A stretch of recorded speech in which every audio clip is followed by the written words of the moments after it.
Hello property people, and thanks for watching this Q&A video. Thought I'd do something a bit different. I get asked questions day in, day out about property and property related matters, so I thought I'd give us an opportunity to ask some questions and I'll try and give you my best answers. So on to Facebook questions first. Rachel Geddes has asked, as has Carol Forsyth, what work should you do to your house to make it ready for sale? Not many big stuff like changing bathrooms or anything, but general stuff that makes it more sellable. My biggest tip is if you're going to sell your property, either get you or a friend or a family member to start at the curb and walk into your property as if you're viewing it as a buyer. And that's what I always try and do when I advise people about selling the property, is I look at it from a buyer's point of view. So what I'm looking for is things that are going to give a negative impression. But the problem with a negative impression is that negative impression will stay throughout the whole visit of the property. So I'm looking for things, simple things like, are there weeds in the driveway or the path up to the door? Is the door freshly painted or does it look a bit weathered? Are there is there something in the road pipes, for example, that there's vegetation growing in the road pipes? When you open the door, and this happened last week for me actually, I was in a property and the front mat was frayed and old and just worn out. And it gave the impression that may be what the rest of the house is like as well. It wasn't in this case. And I simply asked the clients to invest 10 quid in a new doormat from Dunelm to something similar to another property up in Dingwall there a couple of years ago. They had a really large family home. The carpets were quite well worn in the tread areas and the hall areas. And instead of spending hundreds and hundreds of pounds on new carpets, I think they spent about 70 quid on getting runners that ran up and down the hallway. And that was the easy, cheap fix for that. The other thing that I always ask sellers to do is have a look at the decluttering. And decluttering is the old-fashioned way of just saying clear your decks. If you have a worktop and a kitchen full of stuff, it'll look really small. If you clear all the stuff away, it'll look much bigger. On the same sort of subject, one of the reasons that we're so keen to get the property looking well, not only is to help the seller, is that the videos we do, the coming soon videos on Facebook, and we also do a YouTube channel now as well. We're getting an awful lot of response from our YouTube channel, and we've also managed to get our videos onto Rightmove, Yoppa, and I believe Zoopla as well. So these videos are seen by anybody that's looking at your property. So these videos have become so key, mainly since lockdown. So lockdown allowed us as buying public the ability to understand that you don't need to actually go and see something necessarily to buy it. For example, the last 2 cars I bought on the internet without actually going to see them, used cars. So the same sort of thing starting to apply for properties. The dearest we sold last year with people not viewing was 540,000, for example. And the first one I did about 5 or 6 years ago was a chap moving up from, I think it was Oxford, and he bought a 4-bedroom bungalow, I think in Clontarlity, and he didn't see it, and it was in January time. And I remember the key handover day came, and I was nervous because I'd never actually experienced this before in my career, and I actually turned out 4 bottles of Black Isle beer just in case he didn't like the property. But that trend has continued, so that one of the reasons back to getting the house ready for sale is if you can make it look as if a home you'd want to live in, then that'll help the people that are trying to buy it as a home to live in. We're probably, I think it was 18 houses we sold last year that nobody viewed. They didn't actually see it until key day. And that's why the presentation and the photographs are so key. When I started in 1989 originally, there was no digital cameras, there was no Facebook, there was no videos. We solely relied upon the photographs that we took and the blurb that we wrote. And I haven't tried it yet, but I'm sure if we didn't write any blurb at all, that wouldn't stop any property selling, because people look at the pictures and look at the video. The home report allows them to look at a general health check of the property. You can go into Facebook and put, let's say, I don't know, I live in Och, for example, Och, and see what comes up in a community. So you can see what sort of community activities there are in a given area. So there's so much more people can look at before they actually book a viewing. And anecdotally, the videos we do, when people do book a physical viewing, they're deemed as a second viewing because they know so much of property before they actually go and book the viewing. So to answer the question, the best thing you do is make your property look like a family home. Look at it, get an outsider if you can to look at the property and say, well, that looks a bit uncomfortable, that looks a bit dirty, that looks a bit tired, replace it. And it's typically the low spend things that make the massive difference.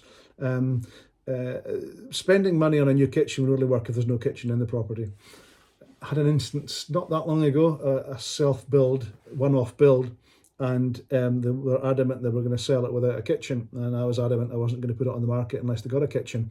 I think they went to 2 or 3 other agents and eventually came back to me, and I said, not a problem, put your kitchen in, we'll sell the property, and hey presto, we sold it. Make it look as if it's a home that you'd want to live in, and get a third party, an estate agent like me or any estate agent, or a friend or somebody you can trust that will tell you the truth that this is what we need to do. So that's that one. Okay, Rhonda Massey, do you have an inventory of rental properties? The answer is no, we don't do rental properties. I used to do rental properties. I got the National Federation of Property Professionals certificate to let me to do it. There's not enough capacity in my brain to deal with sales and rentals. Sales has become such a complicated business that we run anyway. To add rentals onto that is a completely different business, if you like, a different animal. But again, I'll tell you a story that I think it was last year the BBC asked me to do some commentary, and it was to do with 3 or 4 of our properties have been chosen to be one of these programs that people move from the country into the country, and they asked me to do a little piece on the housing crisis in the Highlands. And they told me not to be political, so there wasn't a lot I could say. However, at that time, at that day, I looked at Rightmove, and I put in Rightmove plus 40 miles to see how many houses were for sale. On that particular day, there was 1,080 houses for sale, 40 miles radius of Inverness. I did the same exercise for rental properties, and there were 17. I know 3 or 4 people in the rental business, and I asked them what's going on, and it was a fairly simple answer. The demand is such that they don't need to advertise. So there wasn't 17 properties available for rent that particular day. What they told me was that people that rent properties, the best thing they should do is contact all the rental agencies and say, I'm available, I'm looking for a property, can you let me know when? And what the rental companies typically do is just dip into the bank of people they've got, therefore they don't need to advertise. And another thing, I haven't seen this for fact, but somebody was telling me there's a local estate that has estate cottages, and what they've started doing, given there's such demand for rentals, is they've started putting on a wee 2-bedroom cottage, for example, £750 per month, offers over. So they're encouraging renters to bid to rent the property. First time in my career I've ever heard or seen of that. However, that seems to be a new trend happening as well. So no, rentals I don't do. May well do in the future, but it'd be a completely separate aspect of Yopa business, if you like. But I feel sorry for renters trying to rent, because 17 properties at that time to choose from. So my top tip is contact every rental company you can find and say, put your name down on the list, and maybe phone them once a week or once a fortnight, say anything new. That would be my best tip for trying to find a rental property. The other way you can look at it as well is, it's not ideal, but certainly in the winter and the off season, a lot of holiday homes are empty. So it might be worth talking to holiday cottage companies, that type of thing, holiday let companies. They may have a short-term solution to help people. But no, rental's not something that we currently do. Having said that, I probably get 1 or 2 emails every day asking what have you got for rent. Maybe I should do it. Maybe there's a business there. Ben JH. Hey there, I know my question may too broad and loads of variables, but do you think buying a plot and then buying a prefab house is a good way to get great value and location? So, yes and no. Yes, if you can buy the plot at the correct price.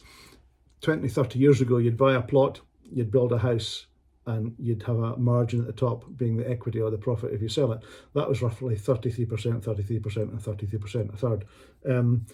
The more you buy, so the more you spend on the land is the less you'll have profit at the top of that particular equation, if you like. And equally, since COVID, really, the building costs in the middle have increased. So you're getting squeezed for building costs, land's gone up, so the bit at the top is becoming less and less and less and less. I was lucky enough to have the opportunity to build a house in 2018. I couldn't afford to build it now. Luckily, I had the land, but the costs, I think, went up by about 40% since 2018 for building materials, and it would roll it out for me, and I already owned the land. So the trick is buying the land at the right price, if you can find land at the right price. Even little things like, adding in services. You're not going to get much saved out of £14,000 for putting services in if they're not already there. Talked to a client yesterday who's just sold a plot, and he was telling me the guy that bought the plot has spent £14,000 on architect's fees. So the cost of building does go up and up and up. So if you are going to build, make sure you do loads of research beforehand. Prefab houses. So prefab houses, yeah, cheap opportunity to put a house on a plot, quick, easy. The downside is if you then sell it again, or you even need a mortgage on it in the first place, lenders would be unlikely to lend on a prefab house because they're deemed as not traditional builds. So that could be a problem. If you look at the park homes, there's where's the nearest park homes here? I think it's in Forest, Riverside, I think it's called. Lovely homes, lovely, but because you can lift them and move them, you can't get a mortgage on them. Equally, I think you'd have ground rent in that particular example. So Ben, to answer your question, I wouldn't put a prefab house on a plot because you won't get a mortgage on it should you wish to, or sell it on, the buyer won't get a mortgage on it.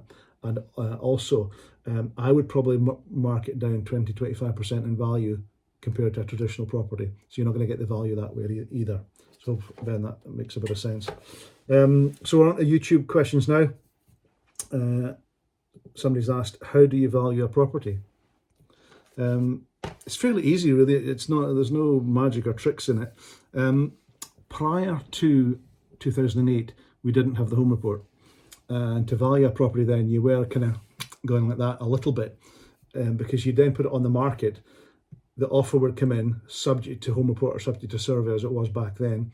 The surveyor would then go out and either agree or disagree with the value you've put on it. And if you did your homework, you were okay. There's not too much of discrepancy. So what I do now is when I go and see a property, I've just done it for one in Fortrose this afternoon, I look at similar properties that either I have sold, or Callum, Scott or Lorden, one of my colleagues, have sold, or another agent has sold within a 6-month period, so backward 6 months. That's the kind of information that surveyors look at before they put a value on a property. So I look at 3 or 4 different properties that are complement the one that I'm maybe at. There's no 2 properties the same, especially in rural areas like the Black Isle that I cover. So you look for a similar type property. If you can't find one, and it's a bit odd, and I did have a bit of an odd one recently where lovely property, new build, but it was built within the ruined walls of an old church. Stunning location, stunning, and I was stuck. And I'm happy to say I'm stuck when I'm stuck. You can't know all the answers all the time. So another way I do it is that I've got such a good reputation for a panel of surveyors and a good relationship, should I say. I'll take a couple of photographs, maybe a little video, send it to one of my colleagues in the surveying department that I use, and ask their opinion. Because there's no point in me telling a figure to a client unless I can back it up. So if we've got 3 or 4 comparables, I can then show to the surveyor, these are the comparables I've used for this property, therefore I think that's the value. Unless there's something that I'm not seeing, because I'm not a structural engineer, or unless there's something major wrong with the property that I haven't identified and the seller hasn't identified, then 96% of the time, the figure that we propose to the surveyor is backed up by the home report value. So that's how we value a property. How does the sale affect the home report, and how does the home report affect the sale? The home report is a figure, the mortgage valuation within the home report is a figure that the surveyors put on the property.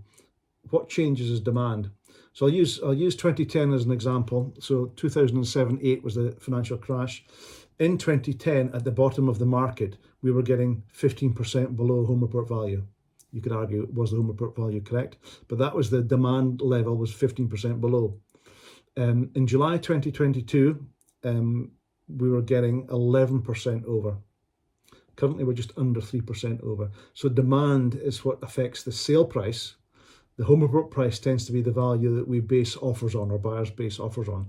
And typically, we tend to start at the home report value, because that keeps everybody on a level playing field with regard to value of properties. So demand takes the figure above and below that home report value as time goes on, as demand changes. So that's kind of how we value a property. It's not an exact science, but it's not magic either. There's a bit of work goes into a property. I'll quite often, somebody ask me to come and value your property, I'll email them back to say, thanks very much, can you let me know a bit about your property? All I'm really trying to find out there is a bit of the property so I can do a bit of price research before I go. So that's that one. This is a good one. Where did Hello Property People come from? I was in the High Street estate agency for donkey's years, and I decided to do something different. So I saw the way our industry was going, which was down the online hybrid route. The company I was with wasn't interested in going down the online hybrid route, so I thought I need to change here because the industry's changing. So 3 weeks before lockdown, I took on the Yoppa franchise, jacked in my job, and 3 weeks later, the first lockdown came, and I thought, how on earth am I going to sell property? How can we get buyers to look at property? So what I did was I stood outside a house one day, and I thought, I'm going to do a video here. There must be a way we can use videos to sell properties. So I stood outside the house, and I stood with my camera, and I thought, what on earth am I going to say here? And I thought, hello, no, it's not good enough. Hello property people. And that stupid wee phrase has stuck, and it's the start of all our videos now. It's the start of our communications on Facebook, and it's a little phrase that's stuck to the extent now that myself, Lauren, Callum and Scott, that can knock on a door to value the property, and people open the door and say, hello property people. There's certain shops and places that I don't go around anymore without people saying, hello property people. So that little catchphrase, a bit like Tesco's every little helps, completely came out of panic. I was sitting there panicking, never done a video before, never spoken. I mean, I've never done this kind of stuff before on Q&As or anything. I just sat there thinking, what on earth do I say? So Hello Property People has gone on and grown arms and legs. We've now got hats. I'm going to give away hats probably in February that have got Hello Property People on them. So it's just a little strapline that's developed, but it came through panic or fear as to what do I say. The idea of doing videos, I just thought, how on earth am I going to make this work, given that we can't get clients at that point to go and sell properties? And I was even getting sellers to send me videos of the property to get it valued and put it on the market, which wasn't ideal. So that's where that came from. The videos now, it just blows my mind how many views we can get on these videos. I think we've almost 1 million views on YouTube videos, and we only started at April, May time. I think it was June time last year. That's unbelievable. We've had several videos over 100,000 views on Facebook. They get shared all over the world. Just before Christmas, for a bit of fun, I said, Happy Christmas from where you're from. The different countries, the different areas we get is unbelievable where it comes from. From a marketing point of view, and I now do a training course for Yoppa people, new starters if you like, on how to leverage Facebook. And what we've done, we share into up to 100 groups, and these groups are targeted to the degree that it's Scottish property or Inverness property or Lossy property or Portsoy, Portsoy community groups, if you like, the areas that we're in. And that's a really good way of targeting people to see property. That's one of the reasons we're doing so well up in the Highlands, is because the videos really have just taken off. The YouTube channel, which I'd started 3 or 4 years ago, the YouTube channel reaches even further. I think we had 2 sales last year from people from America, one from North Africa somewhere, Australia, Germany, and I'm talking to somebody in Argentina at the moment trying to buy a property here. So these videos reach places that you could never even dream of reaching from a property point of view. So that's a long explanation as to Hello Property People, where that came from. So hello property people. Last question I did just now, again, from a YouTube viewer. What is the difference between the English and the Scottish selling system? Well, the English, it's the Welsh and the Northern Irish system is the same as the core English system. The biggest difference seems to be the Scottish system's got an awful lot more certainty in it. I think once you offer in Scotland and you've sold your own property, got a good offer on your property, got your mortgage in place, got your deposit ready, From a numbers point of view, we don't show something as sold subject to conclusion of missives until we're secure that the buyer can buy, i.e. mortgage in place, own house sold, money in the bank, whatever it might be. From that stage to them getting their keys, we've got a 96% success rate. Properties do fall after that point, but it's mainly down to maybe a raise in interest rates that they originally applied for that they can't anymore afford within affordability. Sadly, health can stop a sale. Losing a job can stop a sale. Things that are, kind of unique events that nobody can really control. Passing away has happened a few times as well, sadly. Once in Scotland, once you've offered on a property, you've got a 96% success rate of getting your keys, assuming we as agents have done our due diligence on the buyer, i.e. show us your bank statement, show us your mortgage statement, show us the money in the bank, show us your house is sold to a good buyer, i.e. somebody that can proceed. In England, I understand from the countless English buyers I've dealt with over the years, that process isn't so simple. I'm hearing a percentage as high as 60% of people that offer get their keys. In our case, it's 96%. So I think the biggest difference appears to be there are there's no surveys, no searches, no stuff done before the offer is accepted. It's all done after that particular time. So if you're doing your home report after the sale, for example, you're asking for problems. If you're doing the searches, doing any legal work after the sale, our average turnaround time 6.7 weeks. In England, you're lucky if you get it done within sort of 3 to 4 months, I'm hearing. So the difference is that in Scotland there's a certainty. One of the conflicts or the kind of sticking points with regard to English buyers is or buyers selling from England or Wales or Northern Ireland, is the misunderstanding that if you offer in Scotland and it's accepted, you shake hands, that's it, deal done. It's not. It's only a deal done when missives conclude, and missives won't conclude until the due diligence has been done on the buyer. I said earlier, mortgages, bank statements, all the rest of it. Typically, what we do with a buyer from out with the Scottish system, we say, thanks for your offer. If it's accepted, we say, thanks, we accept in principle your offer. However, let us know when you've exchanged. Exchanged is the point out with Scotland is the same as missives up here. You can't get it back out of it unless there's a death or a major issue. You can't really get out of it. So we would then say, thanks, let us know when you've exchanged. We'll then formalise the offer up here. In the meantime, the Scottish seller continues with the marketing of the property. So the ball's in the court of the person down south to get their house sold and exchanged. Again, back to numbers. If they've only got a 60% chance of getting their keys down there after offer, we're 96%. It's a much secure system here, so the onus is very much on them to get their sale put through. There's no easy way to do it. The best way, I would imagine, and I've advised over the years for people moving into Scotland, is get your house sold and find somewhere to rent. I know rental's a difficult issue, but find somewhere to rent or stay with family if you have family. That way you can pounce on a property when you see it and you become a number one buyer, if like an A+ buyer. If you haven't sold your own property, that's true of Scottish people, if they haven't sold their own property, they're not quite a buyer yet.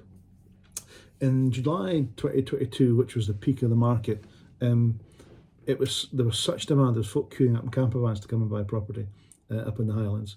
To the extent, really, the volume was such, myself and other agents were not conducting viewings for people that hadn't had their house on the market. And that might seem a bit unfair. However, if you've got 10 people wanting to buy a property, and of those 10, 8 are rented or in a camper van or waiting to go, and 2 haven't even got their house in the market, there's just no point. There's no point wasting each other's time. So that's the biggest difference I've noticed over the years. Thanks for all your questions. Hopefully that's been insightful to those that weren't fully aware of how we operate or how estate agency in Scotland operates, especially in the Highlands. So maybe do another Q&A at some point in the future. But equally, if you have any questions in the meantime, by all means drop me an email or WhatsApp. I'm happy to help. So, property people, thanks for watching.